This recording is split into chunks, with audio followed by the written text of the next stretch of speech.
بسم اللہ الرحمن الرحیم۔ السلام علیکم۔ عجیب و غریب داستان میں خوش آمدید۔ ہم مسلمانوں کے لیے نہایت غیرت اور عبرت کا مقام ہے کہ ایک کافر پکے کافر سخت دشمن کو تو حضور کے ارشادات کے سچا ہونے کا اس قدر یقین ہو کہ اس کو اپنے مارے جانے میں ذرا بھی تردد یا شک نہ تھا، لیکن ہم لوگ حضور کو نبی ماننے کے باوجود، حضور کو سچا ماننے کے باوجود، حضور کے ارشادات کو یقینی کہنے کے باوجود، حضور کے ساتھ محبت کے دعوے کے باوجود، حضور کی امت میں ہونے پر فخر کے باوجود کتنے ارشادات پر عمل کرتے ہیں، اور جن چیزوں میں حضور نے عذاب بتائے ہیں ان سے کتنا ڈرتے ہیں، کتنا کانپتے ہیں۔ ہر شخص اپنے ہی گریبان میں منہ ڈال کر دیکھنے کی بات ہے، کوئی دوسرا کسی کے متعلق کیا کہہ سکتا ہے۔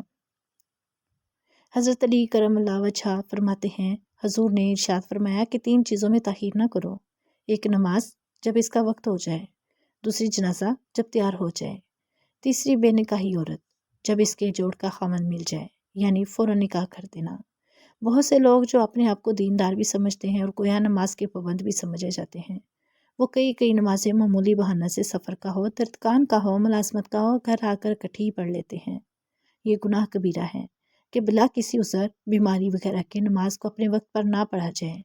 گو بالکل نماز نہ پڑھنے کے برابر گناہ نہ ہو، لیکن بے وقت پڑھنے کا بھی سخت گناہ ہے، اس سے خلاصی نہ ہوگی۔ نماز کا ضائع کرنا اکثر یا بال بچوں کی وجہ سے ہوتا ہے کہ ان کی خیر خبر میں مشغول رہے، یا مال و دولت کمانے کے لالچ میں ضائع کی جاتی ہے۔ حضور اقدس کا ارشاد ہے کہ نماز کا ضائع کرنا انجام کے اعتبار سے ایسا ہی ہے گویا بال بچے، مال و دولت سب ہی چھین لیا جائے اور اکیلا کھڑا ہو گیا، یعنی جتنا خسارہ اور نقصان اس حالت میں ہے اتنا ہی نماز کے چھوڑنے میں ہے، یا جس قدر رنج و صدمہ اس بات میں ہو اتنا ہی نماز کے چھوٹنے میں ہونا چاہیے۔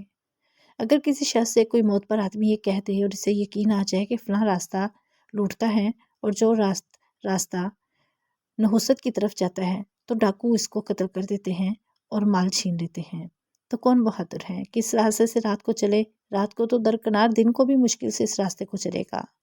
مگر اللہ کے سچے رسول کا یہ پاک ارشاد ایک و دو نہیں، کئی حدیثوں میں وارد ہوا ہے، اور ہم مسلمان حضور کے سچے ہونے کے دعوے بھی جھوٹی زبانوں سے کرتے ہیں، مگر اس پاک ارشاد کا ہم پر اثر کیا ہے، کسی کو معلوم ہے؟ فرعون کو تو ہر شخص جانتا ہے کہ کس درجے کا کافر تھا، حتیٰ کہ خدائی کا دعویٰ کیا تھا، اور حامان اس کے وزیر کا نام ہے، اور ابی بن خلف مکہ کے مشرکین میں سے بڑا سخت دشمن اسلام تھا۔ ہجرت سے پہلے نبی کریم صلی اللہ علیہ وآلہ وسلم سے کہا کرتا تھا کہ میں نے ایک گھوڑا پالا ہے، اس کو بہت کچھ کھلاتا ہوں، اس پر سوار ہو کر نعوذ باللہ تم کو قتل کروں گا۔ حضور نے ایک مرتبہ اس سے فرمایا تھا کہ انشاءاللہ میں ہی تجھ کو قتل کروں گا۔ احد کی لڑائی میں وہ حضور اقدس صلی اللہ علیہ وآلہ وسلم کو تلاش کرتا پھرتا تھا اور کہتا تھا، اگر آج وہ بچ گئے تو میری یہ خیر نہیں۔ چنانچہ حملہ کے ارادہ سے وہ حضور کے قریب پہنچ گیا، صحابہ نے ارادہ بھی فرمایا کہ دور سے اس کو نپٹا دیں۔ حضور نے ارشاد فرمایا کہ آنے دو۔ جب وہ قریب ہوا تو حضور نے ایک صحابی کے ہاتھ میں سے برچھا لے کر اسے مارا، اس کی گردن پر لگا اور ہلکی سی خراش اس کی گردن پر آ گئی، مگر اس کی وجہ سے گھوڑے سے لٹکتا ہوا گرا اور کئی مرتبہ گرا اور بھاگتا ہوا اپنے لشکر میں پہنچ گیا اور چلاتا تھا کہ خدا کی قسم مجھے محمد صلی اللہ علیہ وآلہ وسلم نے قتل کر دیا۔ کفار نے اس کو اطمینان دلایا، معمولی خراش ہے، کوئی فکر کی بات نہیں، مگر وہ کہتا تھا کہ محمد نے کہا تھا کہ میں تجھ کو قتل کروں گا، خدا کی قسم اگر وہ مجھ پر تھوک بھی دیتے تو میں مر جاتا۔ لکھتے ہیں کہ اس کے چلانے کی آواز ایسی ہوتی تھی کہ جب کہ بیل کی ہوتی ہے۔ ابو سفیان نے جس لڑائی میں بڑے زوروں پر تھا اس کو شرم دلائی کہ اس ذرا سی خراش سے اتنا چلاتا ہے۔ اس نے کہا، تجھے خبر بھی ہے یہ کس نے ماری ہے؟ یہ محمد کی مار ہے، مجھے اس سے جس قدر تکلیف ہو رہی ہے، لات اور عزا تو مشہور بتوں کے نام ہیں کی قسم اگر یہ تکلیف سارے جانداروں کو تقسیم کر دی جائے تو سب ہلاک ہو جائیں۔ محمد نے مجھ سے مکہ میں کہا تھا کہ میں تجھ کو قتل کروں گا، میں نے اسی وقت سمجھ لیا تھا کہ میں ان کے ہاتھ سے ضرور مارا جاؤں گا، میں ان سے چھوٹ نہیں سکتا، اگر وہ اس کے کہنے کے بعد مجھ پر تھوک بھی دیتے تو میں اس سے بھی مر جاتا۔ چنانچہ مکہ مکرمہ پہنچنے سے ایک دن پہلے وہ راستے میں ہی مر گیا۔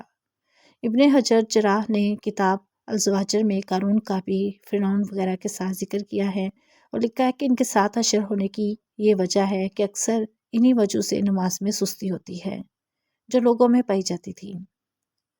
بس اگر اس کی وجہ مال و دولت کی کثرت ہے، قارون کے ساتھ حشر ہوگا، اور اگر حکومت و سلطنت ہے تو فرعون کے ساتھ، اور وزارت یعنی ملازمت یا مسابت ہے تو حامان کے ساتھ، اور تجارت ہے تو ابی بن خلف کے ساتھ۔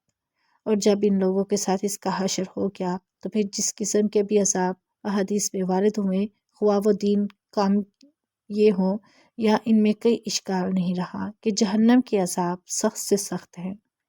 البتہ یہ ضرور ہے کہ اس کو اپنے ایمان کی وجہ سے ایک نہ ایک دن ان سے خلاصی ہو جائے گی اور وہ لوگ ہمیشہ کے لیے اس میں رہیں گے۔ لیکن خلاصی ہونے تک کا زمانہ کیا کچھ ہنسی کھیل ہے؟ نامعلوم کتنے ہزار برس ہوں گے۔ اللہ تعالیٰ ہمیں نیک ہدایت دے اور ہمیں نیک راستے پر چلنے کی توفیق عطا فرمائے اور ہمیں پکا سچا مسلمان اور پکا نمازی بنانے کی توفیق عطا فرمائے۔ آمین یا رب العالمین۔